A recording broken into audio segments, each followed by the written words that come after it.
Ok, perfecto, perfecto. Gracias, Consuelito, por avisarme que ya me había deshabituado, me había desacostumbrado del tema de que se graba la clase. Entonces, bueno, pero apenas empezando. Entonces, hoy vamos a trabajar lo que se llama la lección divina. Lección divina, algunas personas ya estarán un poco como ambientadas o habrán escuchado hablar de la lección divina. Para otras personas será una cosa nueva. Lectio divina, bueno, son como expresiones en latín. Lectio, que se escribiría lectio, con C y con T, lectio. Lectio divina ya nos da como una idea, lectura divina. Entonces, ¿qué significa la lección divina? La lección divina es aquella que nosotros hacemos sobre la palabra de Dios. Por ejemplo, yo no puedo decir que estoy haciendo lección divina leyendo un libro de espiritualidad, aunque sea un libro de un santo, por ejemplo, qué sé yo. Estoy leyendo, no sé, Historia de un alma de Santa Teresita del Niño Jesús. Estoy leyendo las obras de Santa Teresa de Ávila. Estoy leyendo un libro de San Francisco de Sales. Pues aunque sean libros de piedad muy bellos, no podría yo decir que estoy haciendo lección divina, porque la lección divina es única y exclusivamente para la Sagrada Escritura. Entonces, tendremos como dos formas de aproximarnos a la palabra. Yo cuando empecé este curso bíblico, pues lo que hice fue pues darles como unas pautas iniciales de cómo está conformada la Biblia, los distintos libros que componen tanto el Antiguo como el Nuevo Testamento, eh, explicarles cómo buscar una cita bíblica. Bueno, todo eso está bien, pero a la palabra de Dios nosotros nos podemos aproximar de dos formas. Nos podemos aproximar a una lectura por información, por tener conocimientos. Entonces alguien puede decir, bueno, yo quiero entender un poquito cómo fue el inicio del pueblo judío, del pueblo de Israel en la Biblia, y entonces pues me voy por allá a leer libros en el Antiguo Testamento. O quiero pues saber cómo fue la historia de la iglesia en el siglo primero, entonces voy y leo los Hechos de los Apóstoles. Bueno, pero eso nos podría dar a nosotros muchos datos. Nos podemos aprender incluso textos de memoria, casi de memoria, porque además los hemos escuchado toda la vida desde niños. Pero esa no es la lección divina, o sea, eso es una lectura que podemos hacer de la Biblia pues por conocimiento, digamos, de datos. Los especialistas de la Biblia, o sea, los que estudian o hemos estudiado la Biblia más desde el punto de vista de exégesis, es decir, de interpretación de los textos bíblicos en hebreo, en griego, es una lectura también más desde como una dimensión científica en el sentido de como de ir al objetivo, a tratar de entender cómo nació un texto bíblico, en qué contexto y todo eso. Y eso es una cosa que la estudiamos nosotros, por ejemplo, los sacerdotes en la universidad o bueno, pues en la Facultad de Teología. Tenemos clase de formación bíblica y ya después si alguno quiere especializarse en Biblia después de terminar sus estudios de teología, o sea, ya como sacerdote, pues hace estudios en Roma o en Tierra Santa sobre Sagrada Escritura. Y todo eso está muy bien porque eso también va a ayudar a entender cosas, pero la mayoría del pueblo de Dios, la mayoría de las personas no tienen esa posibilidad, porque no todo el mundo se acerca a estudiar la Biblia desde una facultad de teología o desde, digamos, desde un estudio así como más concreto de conocer las lenguas antiguas, no. No todo el mundo tiene la posibilidad. Entonces, claro, nos haríamos la pregunta, entonces la Biblia está al alcance de todos. Claro que sí, la Biblia está al alcance de todos. Entonces viene ese segundo momento o esa segunda forma que es la lección divina, o sea, la lectura de la palabra a través de la lectura espiritual, o sea, esa lectura que yo hago para que el Señor hable a mi propia existencia, a mi propia vida. Y eso sí está al alcance de todos, porque cualquier persona en su casa, es decir, en donde está, en su casa puede tener una Biblia y leer un trozo del Evangelio o una lectura de San Pablo, qué sé yo, un trozo de la Biblia y lo puede orar y lo puede reflexionar y lo puede interiorizar. Recordando siempre lo que ya había dicho en una clase anterior, y es que la Biblia no puede ser utilizada para interpretación privada, es decir, no puede ser interpretada como para que yo digamos, saque de los textos una enseñanza que yo diga, esta es la enseñanza de este texto bíblico y esa debe ser para todos porque yo la entiendo así y así se puede entender y no se puede entender de otra manera. Entonces, ya les había hablado en otro momento que el apóstol Pedro en una de las cartas nos dice precisamente que la Biblia no es para interpretación privada. Entonces, eso es importante. Eso quiere decir que nosotros como católicos, como creyentes, leemos la Biblia, podemos leer la Biblia en casa, pero siempre nos debemos regir o nos debemos, digamos, dejar acompañar por el magisterio de la iglesia. Por eso cuando ustedes leen un texto bíblico y de pronto a veces es difícil entender el sentido, pues pueden recurrir al sacerdote de la parroquia o a una persona que tenga una buena formación en la Sagrada Escritura para que también le ayude a comprender desde la exégesis, pues desde, perdón, sí, desde la interpretación o del magisterio. Las Biblias generalmente, algunas versiones traen la posibilidad de notas de pie de página, como es el caso de la Biblia de Jerusalén. A veces, por ejemplo, en la Biblia de Jerusalén, los que la tienen, estamos leyendo un texto y de pronto en un versículo nos encontramos con un asterisco y ese asterisco nos está indicando que hay una nota de pie de página y vamos al pie de página y nos vamos a encontrar, no sé, un ejemplo, estoy leyendo Juan 6, versículo 8 y me encuentro, puse un ejemplo porque no sé si esa cita tenga un asterisco, no lo recuerdo, pero por ejemplo, 6, capítulo 6, versículo 8 de Juan. Entonces vamos allí, nos encontramos un asterisco y si vamos a la parte de abajo, pues seguramente vamos a encontrar que allí está la cita Juan 6, versículo 8 y la nota que nos ayuda a ampliar el concepto de esa frase o de esa palabra que hemos encontrado allí. Entonces algunas Biblias tienen esas notas de pie de página, pero no todas las Biblias las traen. A veces pasa, no sé, por ejemplo, una abuelita, una señora ya mayor que de pronto quiere leer la Biblia, si se compra la Biblia de Jerusalén, digamos que la que trae notas de pie de página, pues para que esa Biblia pueda contener todas esas notas de pie de página, la letra es muy pequeña, muy diminuta. De hecho, yo, que no soy todavía viejito, pero que ya no soy un joven, un muchacho, a veces encuentro cierta dificultad ya para leer en mi versión de la Biblia de Jerusalén porque la letra es muy pequeña y entonces a veces tengo que poner la Biblia bien cerca de una fuente de luz para poder enfocar bien y poder leer. Entonces, hay veces que hay algunas Biblias de Jerusalén o otras versiones de la Biblia que las hacen con letra grande para que la gente mayor las pueda leer, pero no traen las notas de pie de página, porque si no sería pues un volumen demasiado grande impreso de la Biblia. Bueno, entonces, por eso les decía, es importante que la Biblia no es para interpretación privada. Sin embargo, no le podemos poner límites al Espíritu del Señor en cuanto que cuando nosotros estamos, por ejemplo, cuando nosotros estamos leyendo la Biblia en nuestra casa, por ejemplo, un texto bíblico, el Señor nos puede hablar al corazón y me puede hablar en mi propia realidad personal, en mi momento histórico, en fin, ¿cierto? Y eso, pues, es válido, porque Dios me está hablando ahí en la palabra y yo siento alegría, agradecimiento, se me mueven muchas cosas por dentro con ese texto bíblico y ahí Dios está hablando. Entonces yo lo que les quiero invitar es que hoy vamos a hablar un poco sobre el método de la lección divina para que sepan un poco cómo es y cómo lo podemos nosotros realizar. Antes de entrar en este tema de la lección divina, quiero decirles una cosa, ¿no? A veces algunas personas tratan de buscar en la Biblia pues respuestas a, por ejemplo, a la ciencia y a veces nos vamos a encontrar con dificultades porque a veces vemos como que la palabra de Dios dice una cosa, la ciencia dice otra, y entonces como que nos podemos preguntar, bueno, entonces le damos un valor a lo que dice la Biblia, aunque vaya en cierta contracorriente o en una dirección opuesta a lo que dice la ciencia, o cómo encontramos un punto de equilibrio para conciliar eso que de pronto está dando la ciencia y aquello que nos presenta la escritura, ¿cierto? Entonces, no es un tema tan fácil, no es un tema tan fácil, pero doy algunos puntos.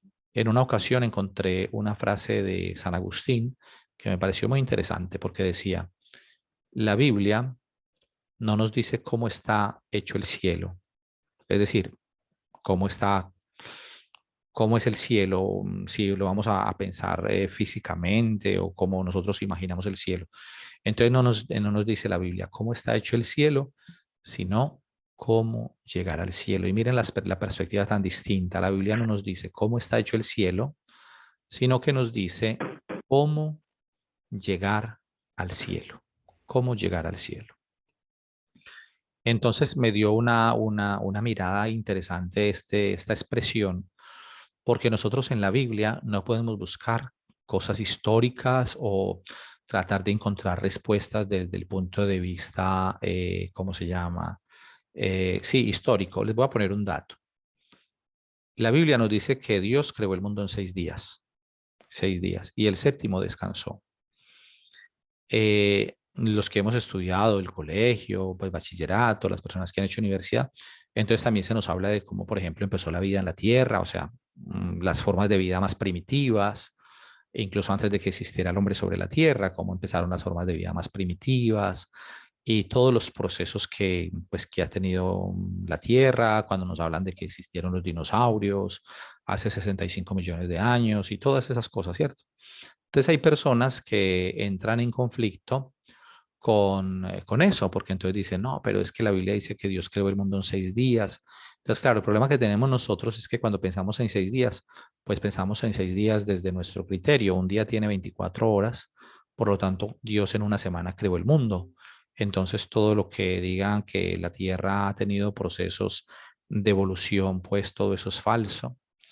Bueno, por poner un ejemplo, voy a poner otro ejemplo. En los relatos del Génesis dice que cuando el demonio en forma de serpiente tentó a Eva, eh, se estableció un diálogo entre Eva y la serpiente. Entonces la serpiente, Eva le decía a la serpiente, no, es que nosotros no podemos comer de ese árbol, no podemos comer del fruto de ese árbol, porque si lo comemos moriremos. Entonces dice el demonio, no, no es verdad, al contrario, si lo comen se les abrirán los ojos y serán como Dios. Bueno, el diálogo que hay entre la serpiente y la mujer.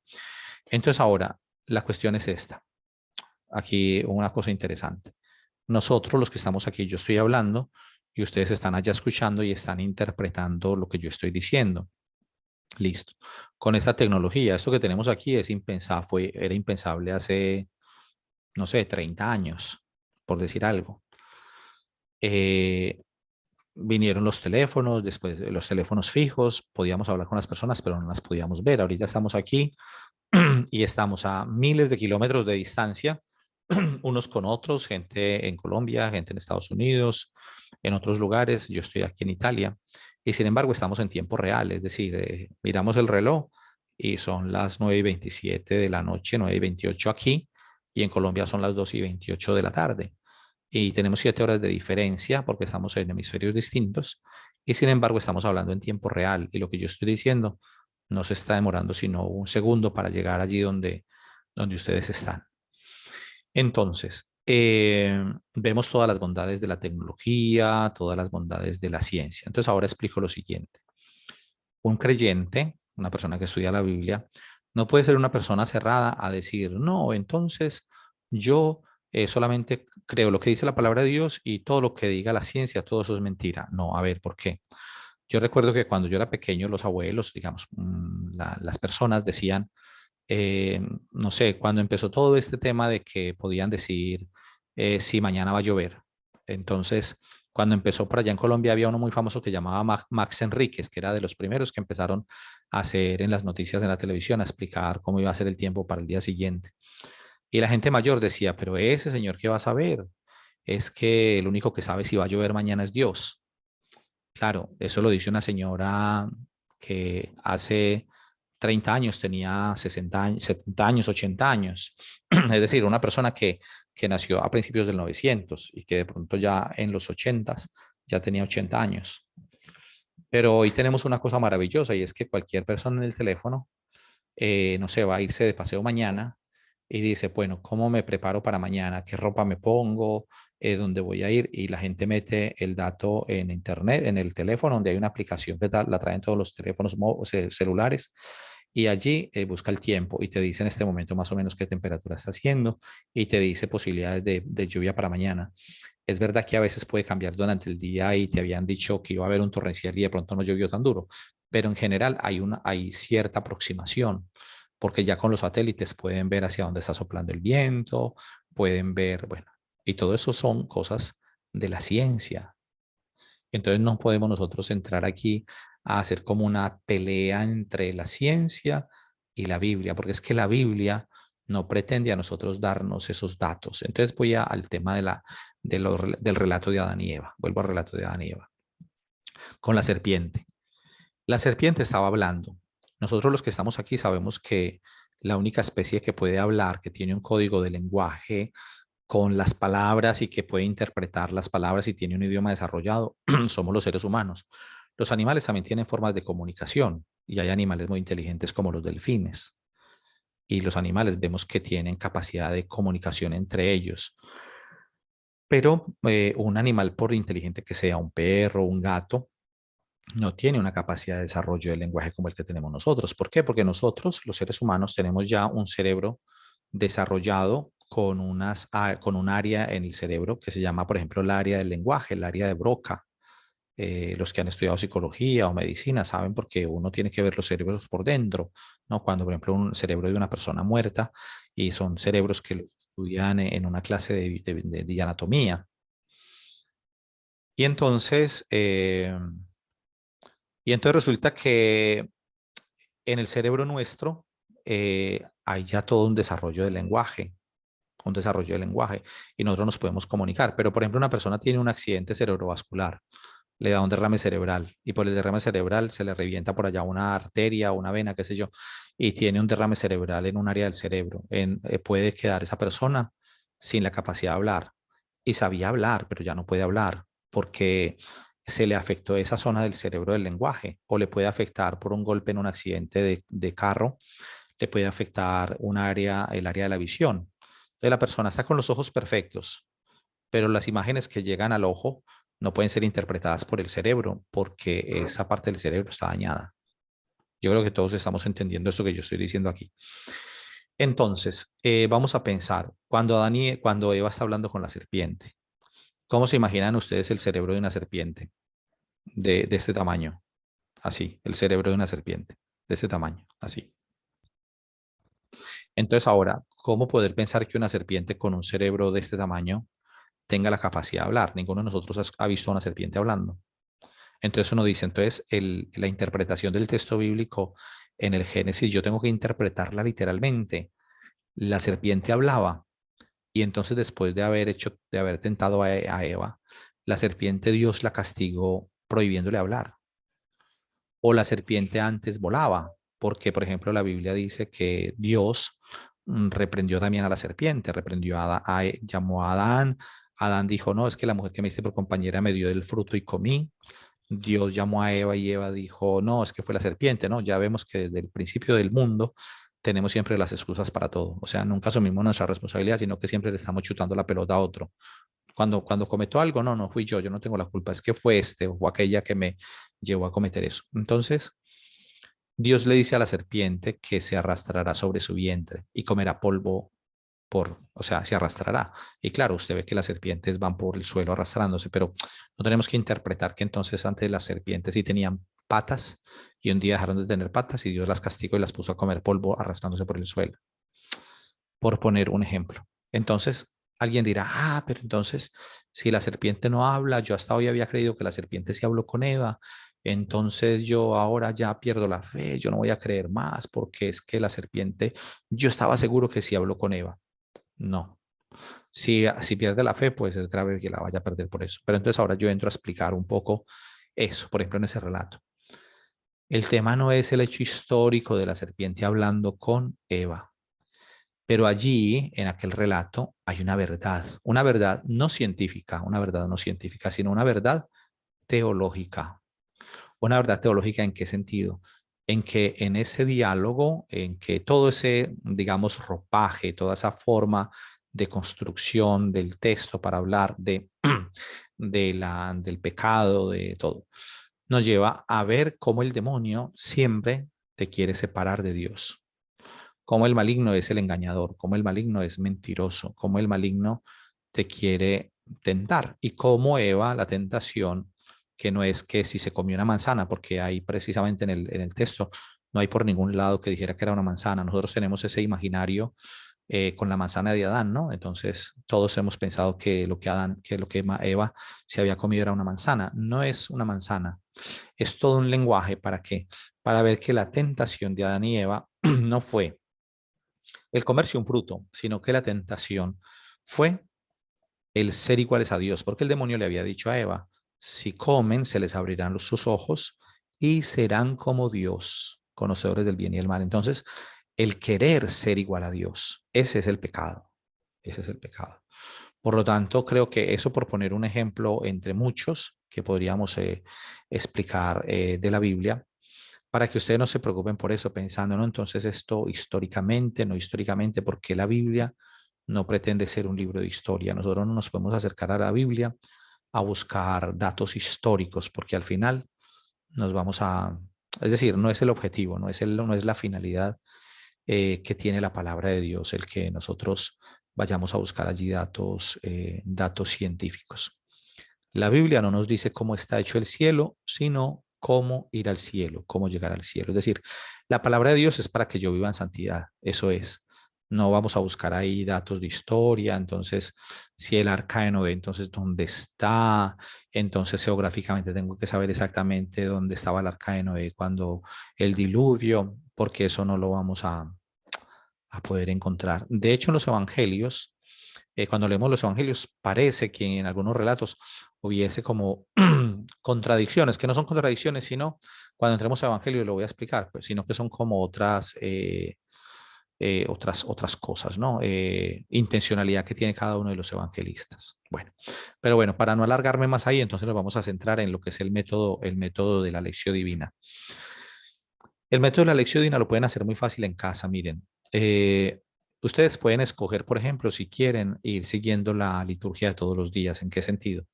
Algunas personas de las que están aquí en la clase van a misa todos los días, otros no. Pero en internet o en el mismo teléfono celular ustedes pueden buscar alguna aplicación del Evangelio diario. Bueno, entonces ustedes pueden buscar cuál es el Evangelio que toca para el día. Entonces ustedes, por decir algo, mañana domingo, celebramos la solemnidad de la Santísima Trinidad. Y mañana el Evangelio es de Juan, Evangelio según San Juan, capítulo 16, versículos del 12 al 15. Ese es el Evangelio de mañana. Y así todos los días ustedes podrían mirar el Evangelio que corresponde, el Evangelio que corresponde al día y, y entonces hacer la lección divina. Eso es pueden hacer, seguir, digamos, esos parámetros con la lectura del Evangelio del día. Y eso también a la gente que va a misa, pues también le ayuda porque si ya ha hecho la lección divina antes, bien sea antes de ir a la misa por la mañana, antes de ir a la misa o el día antes para el día siguiente prepararse a la misa, cuando van a la misa y el sacerdote proclama el Evangelio, ya uno sabe de qué se trata el Evangelio y ya la homilía que hace el sacerdote, pues también le vamos a sacar más provecho porque ya íbamos ambientados con el texto, ya lo habíamos orado y todo eso. Bueno, listo. Entonces,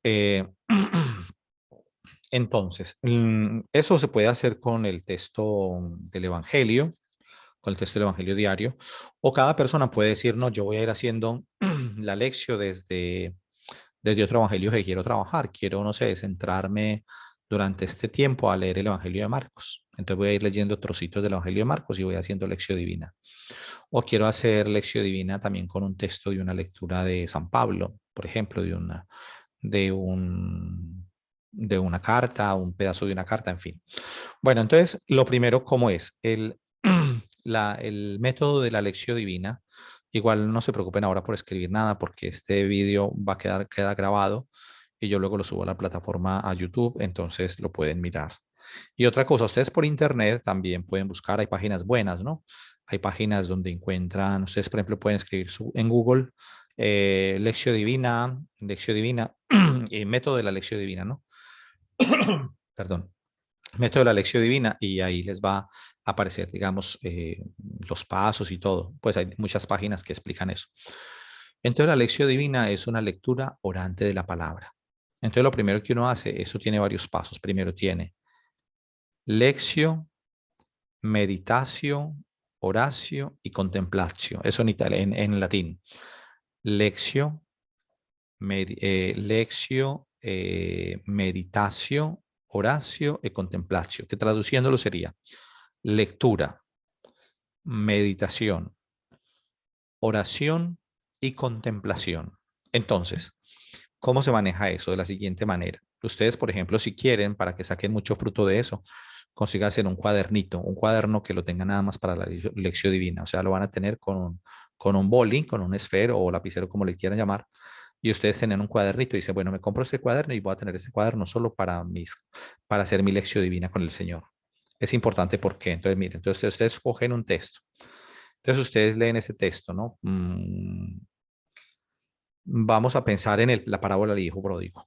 Pensemos en la parábola del hijo pródigo. Entonces ustedes leen el texto y ya muchos saben la historia del hijo pródigo que le dice al papá que le dé la herencia, es el hijo menor, que le dé la parte de la herencia que le corresponde, el papá le da la herencia, este hijo se va para un país lejano, se malgasta todo, pues en una vida desordenada, en fiestas, bueno, y después siente hambre y se tiene que ir a cuidar cerdos como a un campo, ¿no? En una finca, bueno, se va a cuidar cerdos. Y tiene tanta hambre que quiere comerse hasta todo lo que le dan de comer a los cerdos, que a veces ustedes saben que a los cerdos hoy está más tecnificado y les dan cosas más sanas, pero antes, en la época de nosotros, se les daban lo que llamamos la baza o aguamasa, ¿no? En Colombia utilizamos esas expresiones para decir la lavaza o la guamasa, que a veces es comida fermentada, ¿no? Gente, queda por ahí una comida que ya nadie se la come, entonces la echan en un cubo, en un recipiente y entonces luego se la dan a los cerdos y el cerdo se come, el cerdo no va a decir, no, esto huele muy feo, esto yo no me lo como porque esto está vinagre, ¿no? Eso el cerdo se come todo, hasta si usted le tira una chancla, se la trata de masticar, no se la come porque es de plástico, pero se la trata de comer. Entonces, el chico este pensaba al menos que lo dejaran comer lo que le daban a los cerdos, pero no se lo permitían. Entonces él hacía una reflexión, voy a volver a la casa de mi papá, bueno, voy a pedirle perdón y regresa a su casa, el papá lo está esperando, lo abraza, lo besa, el hermano mayor llega, se da cuenta del alboroto, de que la felicidad que están en la casa porque vino el hermano y se enoja, se enfada, no quiere entrar a la casa, bueno, todo ese tema. Entonces, estoy poniendo un ejemplo con ese texto de Lucas 15 en la lección divina del Hijo Pródigo. Pero esto aplica para cualquier texto bíblico. Entonces, ¿qué es lo que usted va a hacer? Primer paso, lectura, el primer paso. Entonces, usted va a leer ese texto. Para nosotros hacer la lección divina tenemos que buscar el espacio para hacerlo, porque no podemos estar distraídos haciendo otras cosas. No sé. Voy a decir, no, alguien dice, pues bueno, yo voy a ir haciendo la lección divina aquí en el celular o en el computador, pero entonces leo un pedacito y voy a pasar a mirar en Facebook a ver quién está conectado. O si no, me llegó un mensaje de WhatsApp, entonces voy a mirar el mensaje de WhatsApp y ahorita sigo. No, eso no se hace así. Nosotros tenemos que tener mucha delicadeza, incluso en nuestras oraciones, cuando rezamos el rosario. Es verdad que podemos rezar y de pronto, no sé, en la cotidianidad, pensemos en casa, una mamá, una persona, bueno, está haciendo cosas en casa y mientras que está haciendo cosas puede ir diciendo una oración, no está mal. Hago un paréntesis para contarles una cosa como graciosa, pues no sé si sea histórica, pero que tiene un sentido muy interesante. Un día, eh, un monje eh, le dijo a su superior, le dijo, estoy muy triste porque, bueno, esto es para dar una enseñanza, esto no es pues, una cosa real, pero para dar una enseñanza, ¿no? Entonces dice, estoy muy triste porque un día le dije al Papa, le escribí al Papa y le dije al Papa, le dije, Santo Padre, yo mientras estoy rezando, ¿puedo fumar? Y el Papa le dijo que no, mientras estás rezando, no te puedes poner a fumar. O sea, ¿cómo se te ocurre? Bueno, entonces, este monje le contó a su superior y le dijo, mira lo que me ha contestado el Papa. Entonces el monje le dice, el superior le dice, es que tú no supiste hacerle la pregunta, porque si tú le hubieras dicho, Santo Padre, mientras yo estoy fumando, ¿puedo rezar? Seguramente le había dicho que sí. Le habría dicho que sí. Entonces miremos la perspectiva, ¿no? Vamos a hacer el ejercicio mental. Mientras estoy rezando, ¿puedo fumar? Como que estaría mal que estás rezando y te pones a fumar. pero mientras te estás fumando un cigarrillo puedes rezar. Claro, claro que sí. Son dos perspectivas distintas, ¿sí ves? Entonces, ahí yo creo que todos cogieron un poco el tema, ¿no? Entonces, en este sentido, tenemos que ser siempre muy delicados. ¿Por qué? Porque mientras estamos haciendo otras cosas, podemos rezar, elevar una oración a Dios, sí.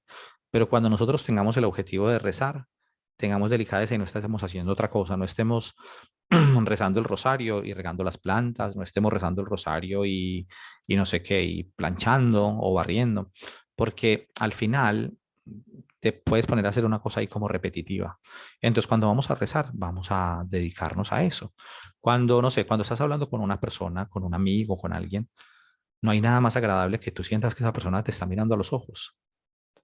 Porque si tú le estás hablando a esa persona y tú ves que esa persona está distraída mirando el móvil, mirando por la ventana, pues tú sientes como que esa persona no te está atendiendo, como que todo lo que tú le estás diciendo no es interesante. Y la persona te podría decir, no, pero si yo te estoy escuchando, es que acaso, o sea, acaso tengo los oídos, acaso me he cubierto los oídos, te estoy oyendo. Pero no, es que no es solamente que tú me escuches, es que es importante que si me estás mirando, yo estoy sintiendo que tú estás ahí. Entonces, con Dios también tenemos que tener esa delicadeza. Entonces, yo les sugiero que cuando ustedes vayan a hacer la lección divina, la oración, se recojan. Es decir, digan, yo voy a buscar ese espacio del día para rezar. ¿Sí? Y entonces, en ese espacio, pues usted está allí y dice, si voy a dedicar 20 minuticos a la palabra de Dios, pues que sean esos 20 minuticos. Entonces, bueno, volvemos. Entonces, el primer paso, la lección, la lectura, ¿no? Entonces, lectura, entonces leo el texto despacio, pues normal, normal, leo el texto. Entonces leo el texto como para enterarme de qué trata ese texto del Evangelio. Entonces, si quiere, tengo el cuaderno que ya les había dicho. Entonces ustedes empiezan a recordar lo que leyeron y entonces ustedes sacan los personajes. Entonces dice, bueno, los personajes en este Evangelio son el padre, o sea, el padre del hijo pródigo, el padre, el hijo menor y el hijo mayor. Son como los personajes principales. Bueno, también están ahí algunos que entran un momento en el relato porque el hijo mayor cuando llega al campo pregunta qué es lo que pasa en la casa, que hay fiesta y tal, y uno de los sirvientes o de las personas que trabajan allí le dice, mira, es que vino tu hermano y tu padre le está haciendo una fiesta. Pero bueno, esos personajes ahí son como no tan fundamentales, pero bueno, al menos los personajes principales, el padre, el hijo menor y el hijo mayor. Entonces, puedo escribir en el libro, en el cuaderno los personajes, los escribo, personajes, el padre, el hijo mayor, si son nombrados, si tienen nombre personal, Marta, María, Lázaro, en otro relato, por ejemplo, pues voy a escribir Marta, María, Lázaro. Bueno, pero en este caso concreto no nos dice los nombres, pero entonces yo escribo los que están allí, ¿cierto? Y luego digo, ¿qué dice el texto? Miren que ahí no me estoy involucrando todavía, solamente estoy diciendo, ¿y qué dice el texto? No, pues el texto, entonces tú con tus propias palabras lo cuentas, ¿no? El texto está diciendo de un hijo que pide la herencia y se va, de que después vuelve, cuando se gasta toda la herencia, el papá que lo espera desde lejos lo ve venir y se va a su encuentro, listo. Esa es la primera lectura. Después volvemos a releer el texto, lo volvemos a releer más despacio, más despacio, más despacio. Y entonces ahí ya viene el momento de la meditación, porque leo el Evangelio más despacio.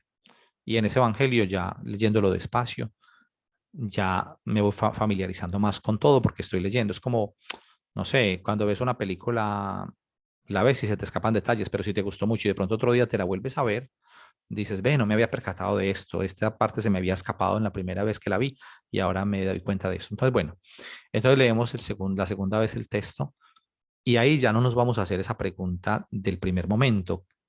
¿Qué dice el texto? Vamos a decir, ¿qué me dice el texto a mí? ¿Qué me dice el texto a mí?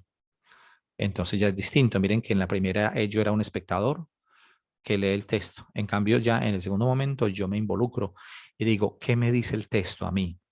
Eso. Entonces ahí viene como la meditación, ¿no? Y entonces ahí de pronto, desde el momento que tú estés viviendo personal, de encuentro con el Señor, lo que sea, de pronto tú dices, yo en este momento me siento como el hijo menor. Yo soy el hijo menor que me ha alejado de la casa paterna, que he hecho tantas cosas, bueno, de la casa paterna de Dios Padre, ¿no? Y bueno, y me identifico con el hijo menor, pero puede ser que yo en ese momento me identifique más con el hijo mayor, porque de pronto descubro que yo soy celoso, que de pronto tengo dentro de mi familia un hermano que es la oveja negra, es el que ha hecho sufrir más a mi mamá, el que ha dado más guerra, el que ha hecho más problemas. Y mi mamá siempre lo ha preferido y mi mamá siempre le ha tenido tanta paciencia y él ha hecho tantas cosas feas y nuestra familia nos ha hecho sufrir y mi mamá, él es siempre pendiente de él, entonces yo le tengo envidia o le tengo rabia, le tengo, es que no es justo, en cambio yo siempre he sido un buen hijo, yo siempre he tratado muy bien a mis padres. Entonces ese día me siento identificado en la lección divina con el hijo mayor. O te sientes identificado con el padre también, te puedes sentir identificado con el padre. Bueno, en fin, cada uno el Señor le va mostrando en el corazón. Entonces ese es el segundo momento. Entonces es importante escribir eso, ¿no? ¿Qué me dice el texto a mí? Y con qué personaje, por ejemplo, me identifico. Luego viene un tercer momento que es la oración, oración, oración. A veces la gente dice, no, es que yo no sé rezar. Claro, yo no sé orar. Y a veces uno se encuentra con gente que incluso no están en la iglesia católica, están en una iglesia evangélica, gente que nosotros conocemos que, que han dejado la iglesia católica y están en un grupo.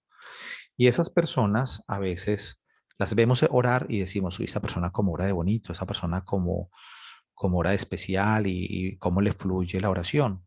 Claro, porque esa oración fluye también por el contacto con la palabra de Dios.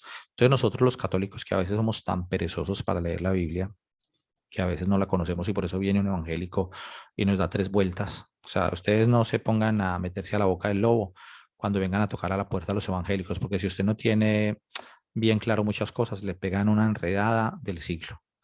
Porque claro, ellos sí leen la Biblia, que la interpretan, a ver, un poco regular en el sentido de que no aceptan el magisterio de la iglesia y que cada uno la interpreta a su modo, pero tenemos que reconocer que conocen más la Biblia que nosotros en cuanto que la leen. Y por lo tanto, una persona que no esté como preparada, pues van a venir y le van a meter un poco de cosas en la cabeza. Entonces, nosotros tenemos que conocer, digamos, tener como más conocimiento de la palabra de Dios. Entonces, a veces decimos, no sabemos orar, pero claro, vamos a pensar en lo siguiente. Cuando usted se encuentra una persona, pero esa persona no es tan amiga suya porque no tienen confianza todavía ni nada, a veces como que no sé, vamos a pensar que ustedes están, no sé, usted fue a la casa de un amigo, de una amiga a visitarle y allí también estaba otra persona de visita que tú no conocías y te la presentan. Y mientras tanto, la persona de casa de pronto dice, ah, pues voy a ir a prepararles unas oncecitas, ¿no? Como dicen en Bogotá, o un alguito, como decimos en Manizales. Les voy a ir a preparar algo de tomar, ¿no? Entonces se va para la cocina 10 minuticos y a preparar algún refresco, alguna cosa. Y tú te quedas con esa persona que está ahí y tú no sabes esa persona quién es, ni conoces su historia, ni nada. Entonces uno dice, ah, oiga, qué calor que está haciendo hoy, ¿cierto? Es que el clima ha estado como complicado estos días, pero, pero pues no, a veces uno no sabe qué decir, dice frases así como, no sé, no hay, porque no hay historia con esa persona, porque tú no la conoces, porque no sabes de qué vas a hablar, no hay confianza. En cambio, si estuvieras hablando con tu amigo o con tu amiga que tienen tantas cosas en común o para contarse cosas que hicieron juntos, pues al final fluye. Entonces, con Dios también es lo mismo, porque a veces no sabemos orar, pues porque a veces no tenemos una relación con Él profunda y por eso a veces estamos en la oración y como venía ahorita que digo, o nos dedicamos a repetir Padre Nuestro, Aves Marías y bueno, con todo lo bello que pueda tener, obviamente, el Santo Rosario. Bueno, pero es importante una oración que también sale del corazón. Entonces, cuando nosotros hacemos lección divina, es muy especial porque en la medida en que tú vas meditando la palabra de Dios, te fluye la oración, porque aquello que reflexionaste, por ejemplo, si pensaste, bueno, yo me identifico con el hijo menor, yo he hecho estas cosas en mi vida, yo me he alejado de la casa de mi padre, de Dios, me he alejado de la fe, de los sacramentos, ahora he vuelto. Bueno, entonces, ahí fluye la oración, porque eso que te genera en el corazón y lo que el Señor te está diciendo en el corazón, porque el Espíritu Santo está ahí, porque la palabra de Dios es inspirada por el Espíritu Santo, es palabra de Dios. Y si yo cuando empiezo a leer la Biblia, que eso se me había olvidado, es importante, cuando empezamos a leer el texto bíblico, siempre debemos pedir la iluminación del Espíritu Santo, pues como con nuestros propios con nuestras propias palabras, no necesitamos decir una oración ya hecha, sino que decimos, Señor, me pongo en tu presencia, me pongo en tus manos, te quiero pedir que me des la luz de tu Espíritu Santo para entender tu palabra, ábreme el entendimiento, pues lo que te salga, ¿no? Y entonces, bueno, entonces estás en el momento de la oración, tercer paso, oración, y entonces ahí ya empieza a salir lo que tú tienes por dentro y hablas con el Señor, haces ese diálogo, y en la medida en que eso vaya siendo frecuente, pues va surgiendo más el diálogo y la amistad y todo con el Señor. Y viene un cuarto momento que es la contemplación. La contemplación que también la podríamos traducir como la acción, contemplación, acción, y es que aquello que yo he meditado, aquello que yo he orado, ¿cómo lo llevo a la vida práctica? Entonces, claro, ya, porque yo no voy a estar con la Biblia bajo el brazo todo el día, porque yo no voy a estar leyendo la Biblia todo el día, la leo 15 o 20 minutos, pero después tengo que trabajar, tengo que ir al cole, tengo que ir a la universidad, tengo que trabajar, relacionarme con la gente, ir al supermercado, ir al banco. Entonces ahí es donde viene la contemplación-acción, que aquello que yo he meditado y he orado, cuando estoy ante las situaciones de la vida concreta, Dios me ilumina con su palabra, porque de pronto alguien me sacó el mal genio, pero en ese momento caigo en la cuenta de todo lo que el Señor me ha hecho experimentar en el corazón. O me encuentro a una persona triste y entonces tengo una palabra de todo lo que he meditado, una palabra de aliento, ¿no? De pronto de haber meditado ese día, vengan a mí todos los que están cansados y agobiados, que yo los aliviaré.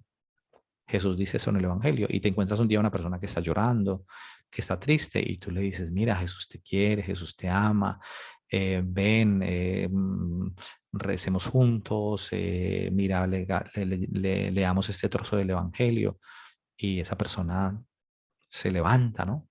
Bueno, hermanos, de todas maneras, creo que ya aquí me toca empezar a cortar un poquito. Voy a dar un espacito pequeño para preguntas, pero eso a nivel general es el método de la lección divina y es una cosa que ojalá nos habituemos a hacerla. Además, hay otra cosa, la palabra de Dios no se agota.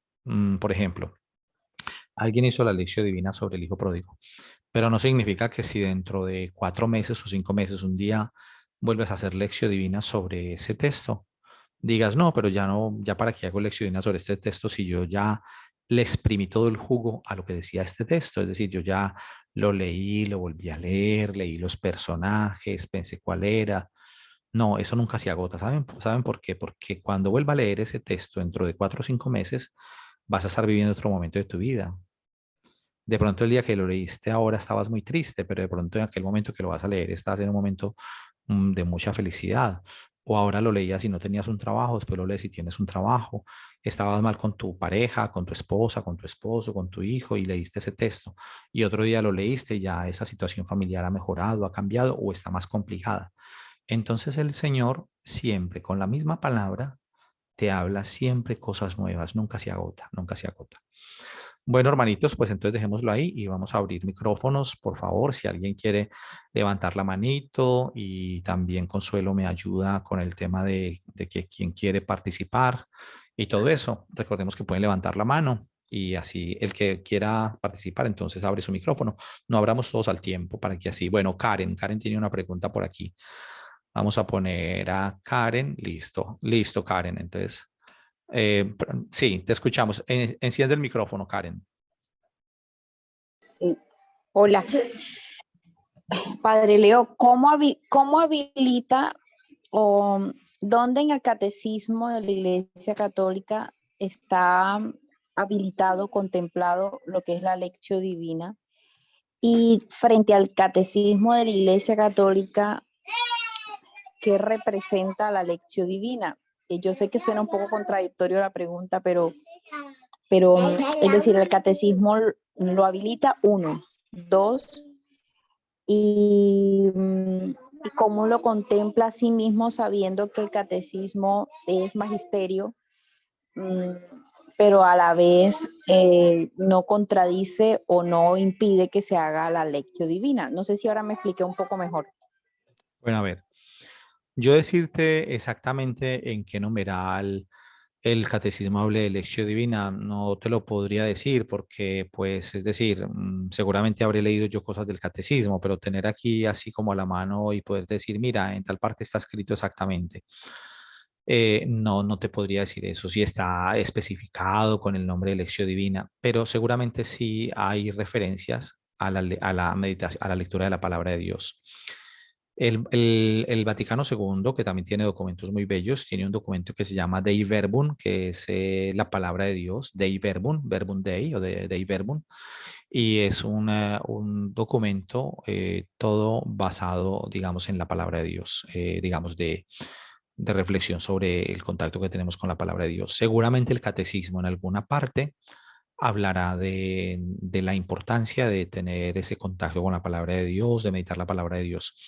Que aparezca o no aparezca el término lección divina, no te lo podría decir, pero lo que sí te puedo decir es que el método de la lección divina es un método muy antiguo en la iglesia y que surgió en un contexto de monjes, digamos, como de sacerdotes, de religiosos monjes. Los monjes son, yo soy por ejemplo fraile, pero los monjes son los que son de clausura, como decir los benedictinos, que son como los más conocidos, hay otros que son los trapenses, los cistercienses, pero bueno, por decir algo, los benedictinos de San Benito. Entonces, por allá fue algún monje No, padre, que, que te interrumpa. Padre, ¿cómo? disculpa que te interrumpa. Disculpa que te interrumpa. Entonces y eso quiere decir entonces que en ningún momento en ningún momento se está pensando que el magisterio sea, a ver, lo que está en el catecismo, que es magisterio, sea más importante o que esté anulando la posibilidad de que se dé la lección divina, que es esta meditación personal y profunda en la palabra. Es decir, no la inhabilita No, y no, en cierta... a ver, para nada, pues es que sería una contradicción. A ver, sería una contradicción que la iglesia tenga un método que la iglesia aprecia tanto como es la lección divina, que los sacerdotes recomendamos a la gente hacer la lección divina y que el catecismo fuera a decir una cosa contraria a eso. No, no, es que lo que yo estaba diciendo es que en el catecismo, que yo no te lo puedo responder en este instante, si hay algún apartado expresamente donde dice la palabra lección divina, pero que seguramente referencia a la importancia de meditar la palabra de Dios y está. No sé si me hago entender en eso. Sí, sí, ya, ya. Sí. Bueno, gracias. Vale, vale, Karen. Ok. ¿Alguien más?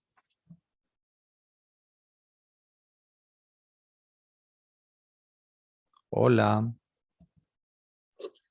Padre, Sí, yo más que Consuelo. pregunta, quería compartirles algo que hemos vivido aquí con mi esposo en nuestra parroquia. Y es que lo que usted habla de la oración es realmente, a mí hablo a término personal porque sé que aquí hay gente que es muy piadosa y muy preparada, pero yo que apenas estoy empezando en muchas cosas, me ha parecido muy hermoso el tema de la oración de alabanza, de agradecimiento, porque Ujú. uno usualmente siempre hace oración para pedir salud, para pedir bienestar, por el trabajo, por problemas que uno tiene en su familia, lo que sea. Pero la oración de alabanza es un tema muy hermoso y es tan sencillo como concentrarse en todas las bondades que uno recibe a diario, pues de Dios y de María Santísima. Entonces, lo que usted hablaba de ese acercamiento a la palabra de Dios, que es lo que enriquece la oración y que nos parece como tan lógico y tan fácil, pues para el común de la gente, personas como yo, que a pesar de ser católicas a veces mantenemos muy alejados, no es tan fácil, no es un proceso sencillo, pero sí es un proceso muy hermoso porque lo empieza uno a llenar como de sentimientos que luego se expresan en una oración. Y ahora mi ejercicio personal es la oración de agradecimiento. Claro que la de petición, uno siempre está pidiendo, necesitando algo y Dios es misericordioso y nos ayuda. Pero la Claro, oración claro. de alabanza me parece muy hermosa y a pesar de toda la bondad de Dios para nosotros, a veces no es tan fácil de hacerlo. Entonces yo sí quisiera como invitarlos a todos a a que empezáramos a orar solo agradeciendo, no pidiendo absolutamente nada, sino solo agradecimiento. Gracias, gracias, Consuelo. Bueno, muy bello el aporte de Consuelo con respecto a la oración de alabanza. Eh, en la iglesia, digamos que en los últimos años ha tomado también mucha fuerza estas formas de oración. También, por ejemplo, muchos conocerán la renovación carismática, que es un movimiento muy fuerte dentro de la iglesia católica, que las personas no solamente, bueno, van a la misa, sino que también se reúnen para hacer oración y especialmente la oración de alabanza. De pronto, en otro momento, que incluso aunque sea clase de Biblia, en otro momento podríamos un día mirar como las distintas formas de oración, ¿no? Oración de alabanza, oración de petición, de acción de gracias, bueno. Entonces, todas esas cosas son importantes. Muy bien el enfoque de Consuelo con respecto a que hagamos más oración de alabanza. Jesús mismo nos dice claramente que antes de que nosotros pidamos algo al Padre, a Dios, Él ya sabe lo que nosotros necesitamos. Sin embargo, pues no olvidemos que Jesús también dice en la palabra, pedid y se os dará, buscad y hallaréis, tocad y se os abrirá. Entonces, no está mal que hagamos oración de petición. Lo que pasa es que tenemos que también aprender a que la oración no debe ser siempre pedir, pedir y pedir, sino que tengamos esa capacidad de reconocer toda la obra que el Señor hace, todas las cosas bellas y poder hacer la oración también de alabanza y la oración de intercesión también es muy bella, ¿no? No solamente orar por nosotros, sino orar por los hermanos. Aunque cada uno puede pedir al Señor lo que necesita, pero es bello también poder en comunidad orar, ¿no? Cuando a veces decimos a alguien ore por mí, que tengo una necesidad particular y cuando somos capaces de orar por el hermano, ¿no? Como de interceder, entonces también ese es un ministerio muy bello. Bueno, Sandra Poveda está levantando la mano, entonces por favor, Consuelito, le abres el micrófono. Eco. Muy bien, Padre, Sandra. buenas tardes. Hola, buenas tardes.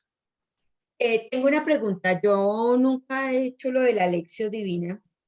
La he oído nombrar varias veces, pero entonces uno más o menos, como sería yo una principiante para empezar a hacer esto, más o menos uno tiene que disponer de un tiempo como mínimo para poder hacer este ejercicio, ¿cierto? Sí, lo que había dicho yo más o menos, no sé, 20 minutos. Sí, pues porque para poder hacer más o menos el proceso, ¿no? De pronto de leer el texto, volverlo a leer, meditarlo, hacer un momento de oración. Entonces sí, más o menos unos 20 minutos, sí. Y padre, es aconsejable entonces empezar el padre decía que tomáramos las lecturas del Evangelio del día, por decirlo así, para empezar la lección divina, sería como lo más recomendable, o uno Sí, podría empezar con digamos, uno de los evangelios y empezar a hacer esa lectura durante capítulo por capítulo, no sé si. sí, había hablado yo de las dos posibilidades, unas que podamos seguir el Evangelio del día, que normalmente, sobre todo en la semana, hay una continuidad. Ustedes, si siguen un poquito la lección de, digamos, los evangelios de la semana, hay como una continuidad. A veces pasa que se lee un evangelio un día y al día siguiente se lee como los versículos que siguen de ese evangelio. No siempre coincide porque a veces se da un salto en un capítulo, bueno, pero tenemos épocas en que se lee el evangelio de Marcos en varios días, el evangelio de Lucas. Pero, ¿pero qué? Sí, puede hacerlo con el Evangelio del día o simplemente va trabajando textos bíblicos desde lo que el Señor le va poniendo en el corazón o que usted dice, no, yo quiero como profundizar en Marcos esta vez o leer más del Evangelio de Lucas. Sí, sí. Que también yo después cuando les vaya a hablar de evangelios, pues también les voy a ambientar un poco quién es cada uno de los evangelistas y todo para que podamos sacar mayor provecho de cada de los textos bíblicos. Bueno, ¿alguien más?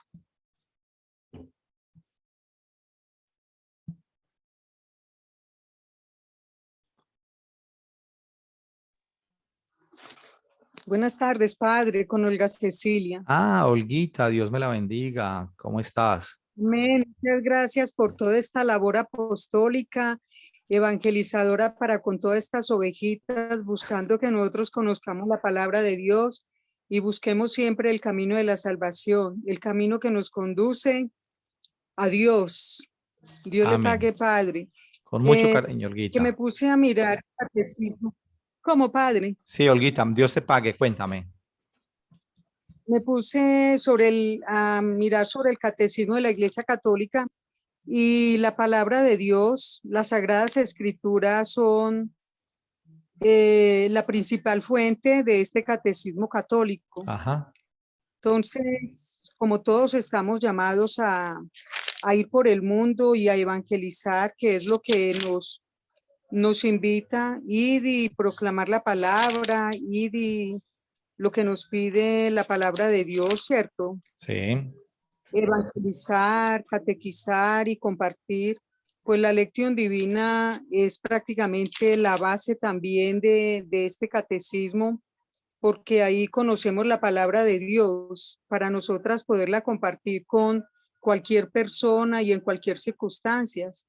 que muchas personas atraviesan crisis matrimoniales o crisis hogareñas, o bueno, situaciones de drogadicción, y nosotros estemos capacitados con esta lección divina, leyendo la palabra de Dios y haciendo la lección divina, y podamos sustentarles a través de la palabra, dándoles luces a las personas para que puedan salir adelante en las diferentes situaciones, y a la vez estamos evangelizando.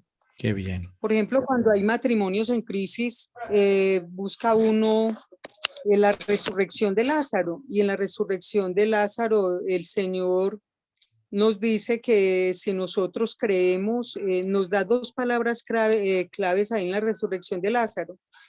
Y la resurrección de Lázaro se aplica a todas las situaciones: si hay drogadicción, si hay alcoholismo, si hay matrimonios en crisis, si hay lección divinas que se adaptan a todas esas circunstancias, y en las cuales nosotros podemos ayudar a las personas a salir adelante.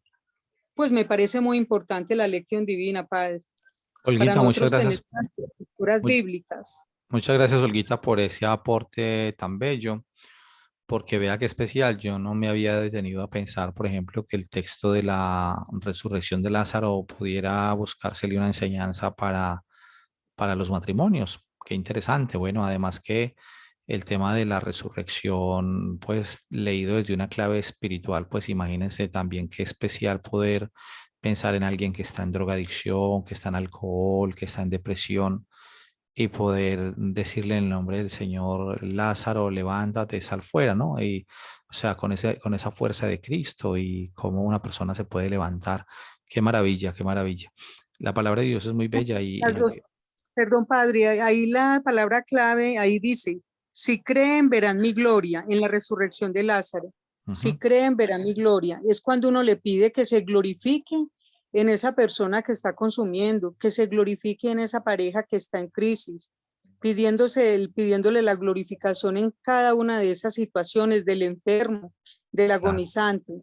Entonces ahí, si creen, verán mi gloria. Dios le pague, Padre. Bueno, y miren, otra cosa, hermanos, eh, qué especial es esta intervención de Olguita, de Olga Cecilia, porque aquí nos damos cuenta que la misión de evangelizar no es una cosa reservada al sacerdote. Pues es verdad que, bueno, yo soy sacerdote y hago, digamos, este trabajo apostólico, pero esto es una cosa que estamos llamados a hacerla todos los bautizados. Entonces, el poder desde la palabra, aquello que hemos recibido gratis, lo damos gratis. Es decir, que si hemos recibido este conocimiento, esta palabra del Señor, nosotros estamos llamados también a anunciar a otras personas. Y miren cómo podemos, con un texto de la palabra, con una palabra desde la oración, desde toda la riqueza que el Señor nos va dando en ese contacto con la palabra, poder ir encontrando tanta gente por la vida, que están heridos, que están tristes, que han perdido las ganas de vivir, que están enfermos, y nosotros poderles llevar una palabra en el nombre del Señor. Yo sé que aquí hay personas que están no solamente recibiendo toda esta enseñanza, sino que también la están, digamos, compartiendo con otras personas.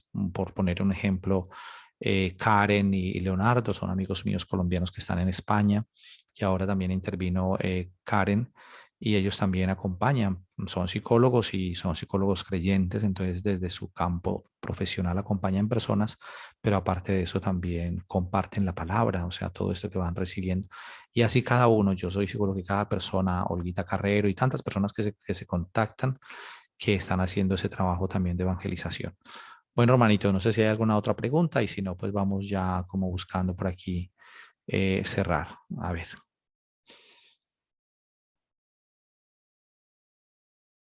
Por aquí en el catecismo dice algo muy bonito: el hombre está hecho para vivir en comunión con Dios, en quien encuentra su dicha. Cuando yo me adhiero a ti, Señor, con todo mi ser, no habrá ya para mí penas ni pruebas, y mi vida toda, llena de ti, será plena. Amén. Y el hombre es por naturaleza y por vocación un ser religioso, viniendo de Dios y yendo hacia Dios. El hombre no vive una vida plenamente humana, sino vive libremente vinculada con Dios. Ajá. O sea que venimos de Dios, vamos para Dios y debemos estar en comunicación con Él a través de las Sagradas Escrituras, Padre. Amén, Olguita. Dios te pague. Amén. Bueno, ¿alguien más? Bueno, pues entonces darles las gracias por este encuentro y ojalá pues que podamos seguir encontrándonos con la frecuencia de siempre los sábados. Gloria al Padre y al Hijo y al Espíritu Santo, como era en el principio, ahora y siempre, por los siglos de los siglos. Amén. Y la bendición de Dios Todopoderoso, Padre, Hijo y Espíritu Santo, descienda sobre vosotros y permanezca para siempre. Amén. Amén. Bueno, un abrazo. Gracias, Padre. Feliz Muchas noche. gracias, Dios lo bendiga. Gracias, Amén. Padre, que Dios lo bendiga. Bueno.